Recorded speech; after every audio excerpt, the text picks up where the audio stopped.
తిరుమల శ్రీవారిని సినీ నటుడు శ్రీకాంత్ కుటుంబ సమేతంగా దర్శించుకుని మొక్కులు చెల్లించుకున్నారు. ఆలయ అధికారులు వారికి ఘన స్వాగతం పలికి ఏర్పాట్లు చేశారు. అనంతరం రంగనాయకుల మండపంలో వేద పండితుల చేతుల మీదుగా ఆశీర్వాదాలు అందుకున్నారు. టీటీడీ అధికారులు శేష వస్త్రాలతో సత్కరించి తీర్థ ప్రసాదాలను అందజేశారు.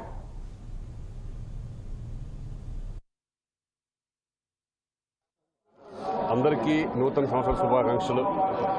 ఈ సంవత్సరం ఫస్ట్ టైం స్వామివారి దర్శనం చేసుకోవడం జరిగింది. ఎవ్రీ ఇయర్ వస్తూ ఉంటాము ఫంక్షన్స్ కానీ ఏదన్నా ఉంటే ఇంపార్టెంట్ ఉంటే. ఈసారి న్యూ ఇయర్ సందర్భంగా ఇక్కడ రావడం జరిగింది. స్వామివారి ఆశీస్సులు తీసుకుని అందరూ బాగుండాలని నేను మనస్ఫూర్తిగా కోరుకుంటున్నాను. నా రాబోయే సినిమాలు నేను తారక్తో దేవరా అనే సినిమా ఒకటి, అలాగే రామ్ చరణ్తో గేమ్ చేంజర్, ఈ 2 సినిమాలు ప్రస్తుతానికి నా సెట్లో ఉన్నాయి. రెండింటిలో కూడా మంచి క్యారెక్టర్స్ చేయడం అనేది చాలా ఆనందంగా ఉంది.